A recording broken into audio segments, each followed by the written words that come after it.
सच्चाई के आईने को झूठ के मुखौटों से मुंह चढ़ा रहा है। जहाँ देखो वहाँ उन्माद, भ्रष्टाचार, गंदगी, दुराचार ये सब फैला रहा है। क्रोध, लालच, अंधकार, गुस्सा, क्या क्या नहीं है आज के इंसान में। देखो कलयुग का रावण त्रेता युग के रावण को जला रहा है। तो जब हम छोटे थे तो हम बचपन में अक्सर अपने पेरेंट्स से जिद किया करते थे कि हम भी रावण दहन देखने के लिए जाएंगे। फिर हम बड़े हुए तो भी हम रावण दहन देखने के लिए जाते थे और आज भी हम जाएंगे। परंतु बचपन से लेके आज तक न जाने कितनी ही बार हमने रावण का दहन होते देखा है। हम दशहरा रावण का पुतला जला के मनाते हैं क्योंकि हम ऐसा मानते हैं कि जो रावण है वो एक बुराई का प्रतीक है। परंतु दोस्तों, क्या आप जानते हैं कि जो श्री राम हैं वो रावण की अच्छाइयाँ और बुराइयाँ दोनों देख सकते थे। तो हम कैसे केवल रावण को एक बुराई का पुतला मानकर उसे आज तक जलाते आ रहे हैं। और हम रावण के बारे में जानते ही कितना थे। बचपन से लेके आज तक हमने सिर्फ रावण के बारे में वही जाना है जो हमने टीवी में देखा है।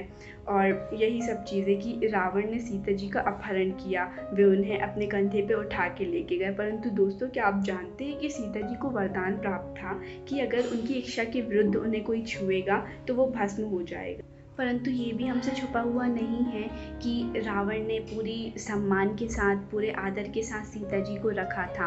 उन्होंने जो किया गलत किया और बाद में उन्हें सज़ा भी मिली। परंतु हम आज की बात करते हैं। आज न जाने कितने ही लोग रावण का दहन देखने के लिए आते हैं। उनमें से कुछ लोग ऐसे भी होते हैं जो नारियों का सम्मान नहीं करते या उन्हें गलत निगाहों से देखते हैं।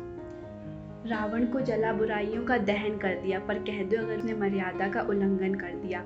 आज आप सोचिए कि क्या वाकई ऐसा कोई राम है जो आज रावण को जला सकता है। आज के सिनेरियो को हम देख ही रहे हैं। परंतु दोस्तों, एक बात तो आपको भी माननी पड़ेगी, पर जो हमारे पूर्वज थे वो हमसे ज़्यादा ब्रॉड माइंडेड थे, क्योंकि उन्हें पता था कि अगर वो रावण की बुराइयों को देखते थे और उसका व्याख्यान करते थे तो उन्होंने रावण की अच्छाइयों को देखा, उसे समझा और उसका आदर भी किया। राम हमेशा हमारे आदर्श थे और हमेशा हमारे आदर्श रहेंगे।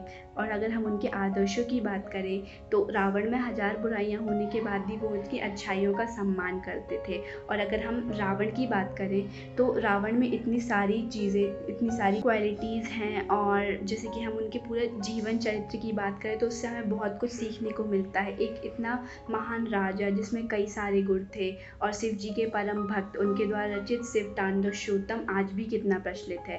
अगर ऐसे महान व्यक्ति को अहंकार आ जाता है और वही अहंकार अगर उनके मृत्यु का, उनके अंत का कारण बन सकता है, तो हमें भी कभी अहंकार नहीं करना चाहिए। क्योंकि इतने महान और इतने गुणी व्यक्ति होने के बाद भी उनके अहंकार के द्वारा उनका अंत हो गया, तो हम तो रावण के सामने कुछ भी नहीं है।